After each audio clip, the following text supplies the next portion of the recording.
আউযু বিল্লাহি মিনাশ শাইতানির রাজিম। বিসমিল্লাহির রহমানির রহিম।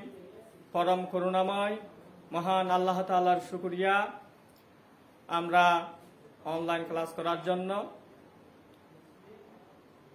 আশা করি সবাই ভালো আছো। আমি জনাব এনামুল হক, সহকারী শিক্ষক, হাজী মুস্তাক আহমদ চৌধুরী উচ্চ বিদ্যালয়। আজকে তোমাদের অনলাইন ক্লাস নিতে যাচ্ছি। শ্রেণী অষ্টম, বিষয় বিজ্ঞান, সপ্তম অধ্যায় পৃথিবী ও মহাকর্ষ।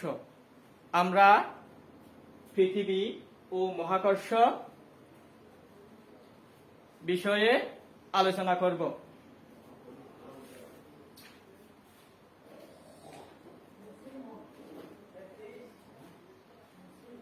পৃথিবী ও মহাকর্ষ।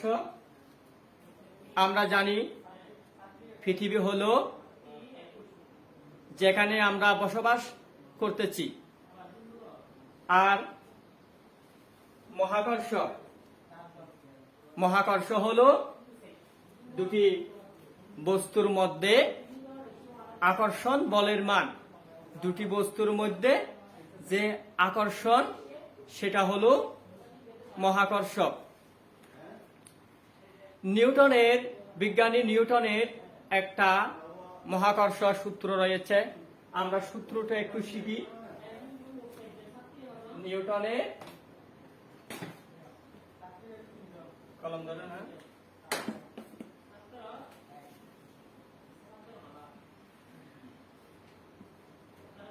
নিউটনের মহাকর্ষ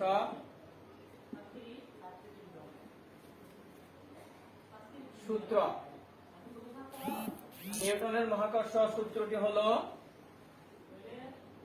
F সমান G into m1 m2 by d square. F সমান G into m1 m2 by d square. আমরা এই সূত্রটাকে আমরা সংজ্ঞায়িত করতে পারি। মহাবিশ্বের প্রতিটি বস্তুকণা একে অপরকে তার নিজেদের দিকে আকর্ষণ করে। এই আকর্ষণ বলের মান বস্তু কণাদ্বয়ের ভরের গুণফলের সমানুপাতিক এবং এদের দূরত্বের বর্গের ব্যস্তানুপাতিক। এটা হলো নিউটনের মহাকর্ষ সূত্র। এখানে F হলো বল, আর ক্যাপিটাল G এটা হচ্ছে সমানুপাতিক ধ্রুবক।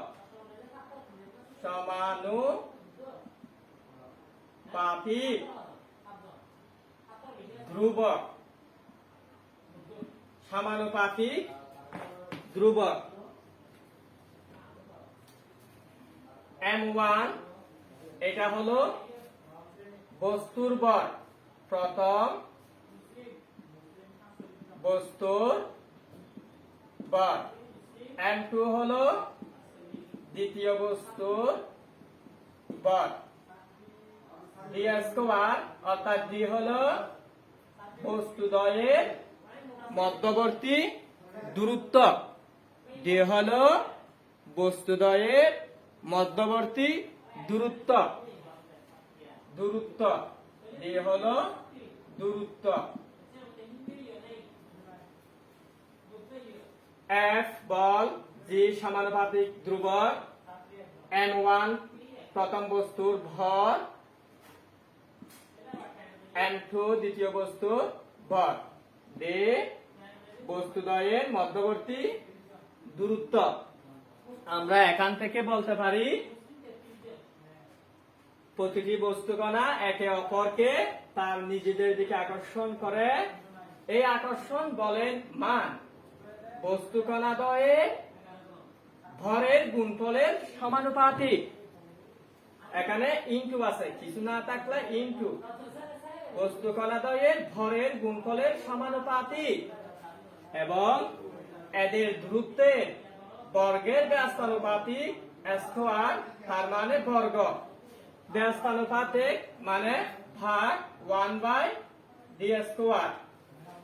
1/d স্কয়ার অর্থাৎ বর্গের ব্যস্তানুপাতিক। আমরা নিউটনের মহাকর্ষ সূত্রটা শিখে ফেলছি। সুপ্রিয় শিক্ষার্থীরা, তোমরা সবাই মনে রাখবে এই সূত্রটি। এখন আমরা পর্ব পাঠ 2 ও 3 অভিকর্ষ ও অভিকর্ষজ ত্বরণ, অভিকর্ষ ও অভিকর্ষজ ত্বরণ আমরা মহাকর্ষ শিখে ফেলছি। সবাই খাতা কলম নিয়ে বসে যাও।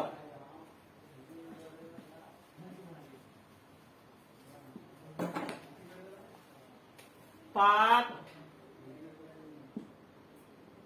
2 ও 3 অভিকর্ষ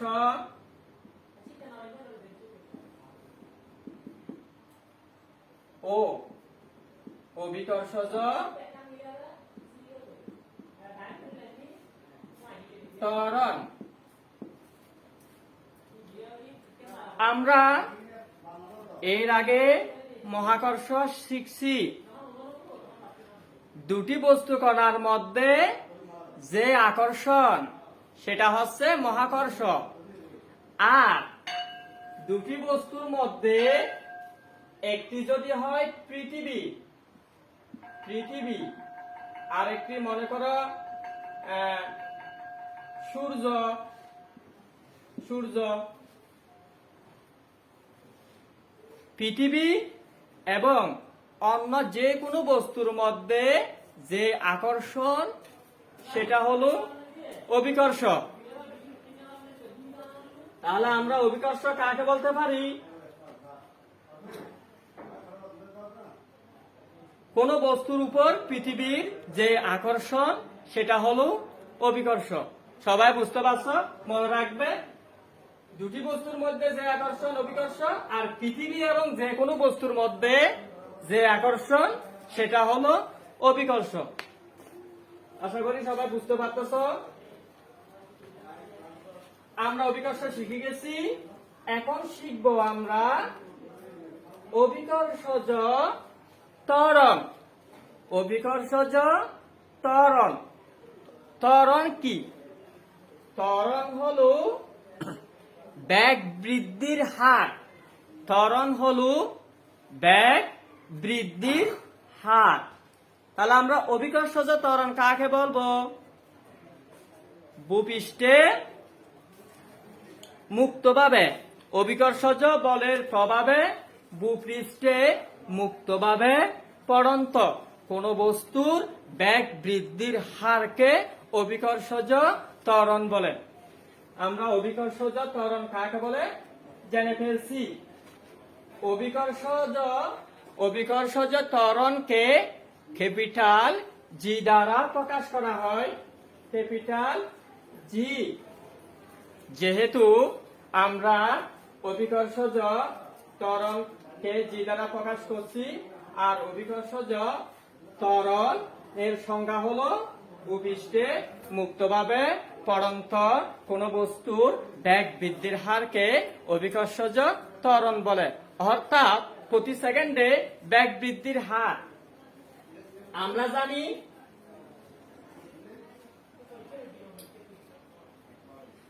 বেগের একক হলো মিটার পার সেকেন্ড অথবা মিটার পার সেকেন্ড।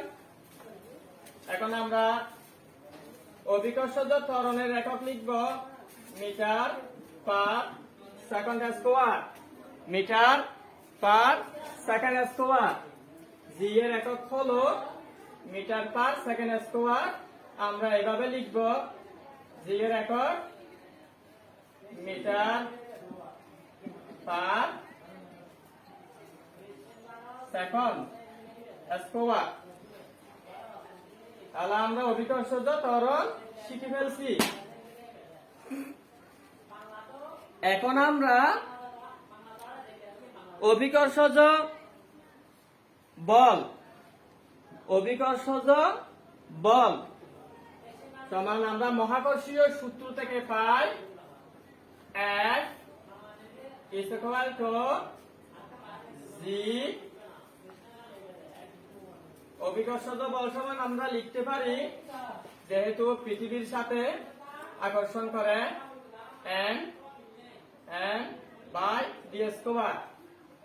m হলো পৃথিবীর ভর আর স্মল m হলো বস্তুর ভর।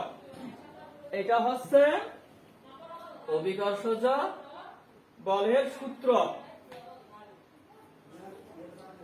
আবার আমরা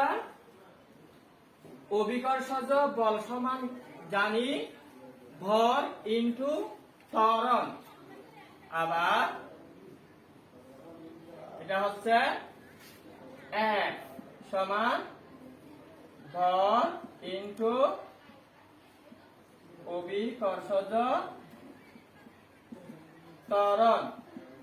ভরকে m দ্বারা প্রকাশ, অভিকর্ষজ ত্বরণকে g দ্বারা প্রকাশ। তাহলে আমরা লিখতে পারি F is equal to mg।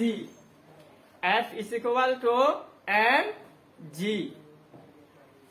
F এর জায়গায় আমরা mg দিলাম, g capital M small m by d square. এখানে লেফট হ্যান্ড সাইড আর রাইট হ্যান্ড সাইড উভয় সাইডে স্মল m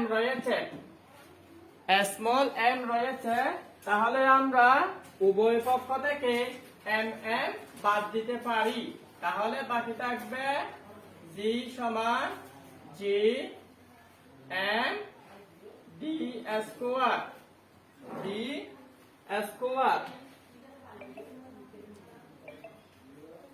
এই সূত্রটি থেকে আমরা কি বুঝতে পারি? এখানে বস্তুর ভর আছে, বস্তুর ভরকে আমরা স্মল m ধরছিলাম, বস্তুর ভর m আছে নাই। বস্তুর ভর যেহেতু নাই, আমরা এখান থেকে বুঝতে পারি অভিকর্ষজ ত্বরণ বস্তুর ভরের উপর নির্ভর করে না। অভিকর্ষজ ত্বরণ বস্তুর ভরের উপর নির্ভর করে না। যেহেতু g এবং পৃথিবীর ভর m ধ্রুবক, তাই g এর মান পৃথিবীর কেন্দ্র থেকে বস্তুর দূরত্ব d এর উপর নির্ভর করে। g এর মান দূরত্বের উপর নির্ভর করে, পৃথিবীর ভরের উপর নির্ভর করে। সুতরাং g এর মান বস্তু নিরপেক্ষ হলেও স্থান নিরপেক্ষ নয়, অর্থাৎ g এর মান বিভিন্ন স্থানে বিভিন্ন রকম। যদি পৃথিবীর ব্যাসার্ধ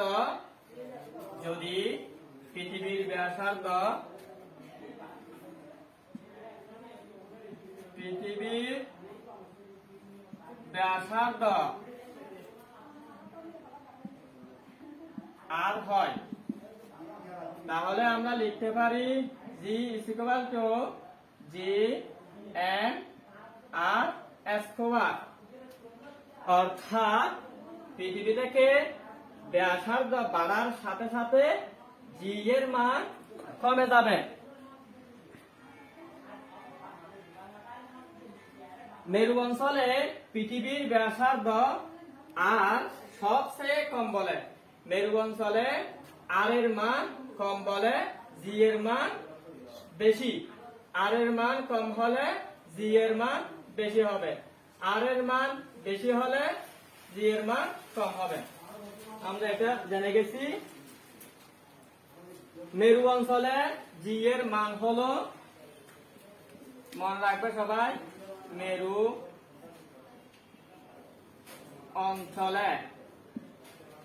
অঞ্চলে জি এর মান 9.83 metre per second square, metre per second square, 9.8 metre per second square.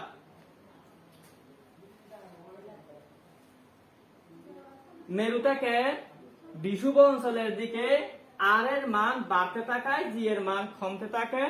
বিষুব অঞ্চলে জি এর মান সবচেয়ে বেশি বলে জি এর মান সবচেয়ে কম। বিষুব অঞ্চলে জি এর মান হলো 9. বিষুব অঞ্চলে জি এর মান 9.78 মিটার পার সেকেন্ড স্কোয়ার। আমরা বুঝে গেছি। তাহলে আমরা এখান থেকে বুঝতে পারি জি এর মান বস্তুর ভরের উপর নির্ভর করে না। একই উচ্চতা থেকে একটি ভারী বস্তু এবং একটি হালকা বস্তুকে যদি ছেড়ে দেওয়া হয়, এগুলো কি একই সময়ে ভূমিতে পৌঁছবে? একই উচ্চতা থেকে ভারী বস্তু অর্থাৎ একটা পাথর আর একটা কাগজের টুকরাকে ছেড়ে দিলে এরা বাতাসের বাধার কারণে ভূমিতে একই সময়ে পৌঁছবে না, বরের কারণে নয়,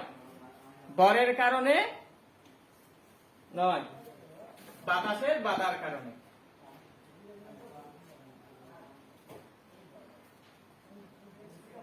আমরা এখন পাঠ 4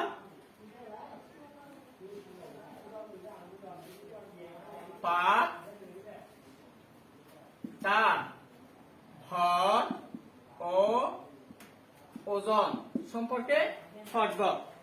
ভর আর ওজন। ভর হলো প্রত্যেক বস্তু পদার্থ দ্বারা গঠিত, বস্তুতে পদার্থের পরিমাণ। আর ওজন হলো কোন বস্তুকে পৃথিবী যে বল দ্বারা তার কেন্দ্রের দিকে আকর্ষণ করে তার মান।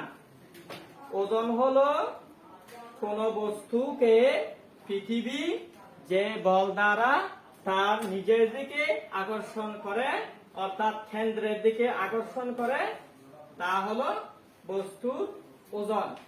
ওজনকে আমরা ডব্লিউ দিয়ে প্রকাশ করতে পারি। ওজনকে ডব্লিউ দিয়ে প্রকাশ করা হয় W is equal to mg।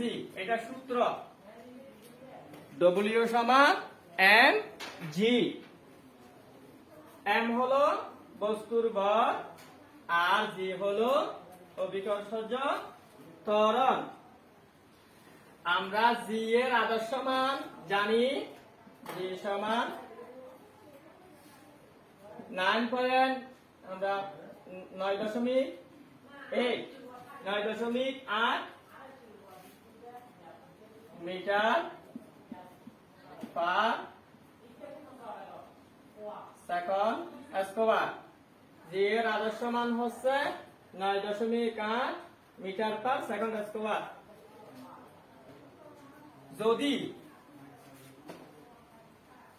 যদি কোন বস্তুর ভর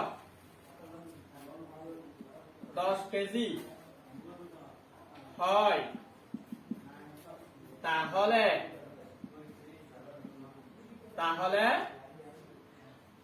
তার ওজন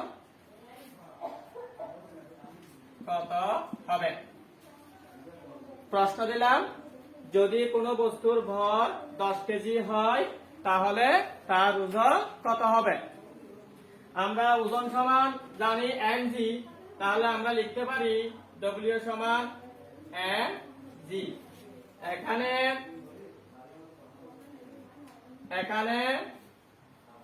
m সমান 10 কেজি, g সমান এটা মুখস্থ 9.8 মিটার পার সেকেন্ড স্কয়ার। তাহলে আমরা বস্তুটির ওজন বের করি। m সমান 10 কেজি,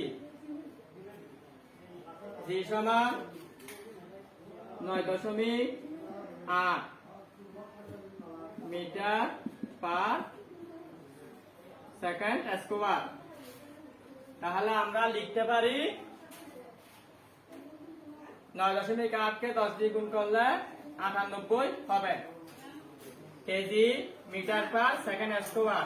একসাথে আমরা ওজনের একক লিখব নিউটন।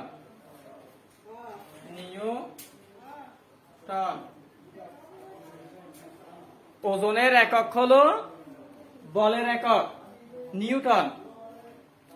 ওজনের একক হলো নিউটন। আমরা আজকে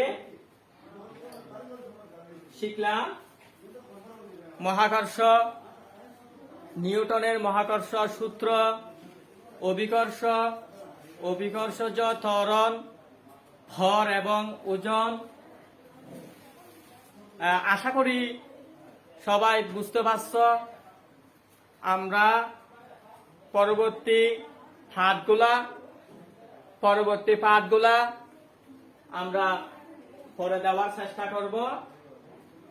আপাতত এতটুকুতে থাকো। সবাই সুস্থ থাকো, ভালো থাকো। সবাইকে ধন্যবাদ। আসসালামু আলাইকুম ওয়া রাহমাতুল্লাহি ওয়া বারাকাতুহু।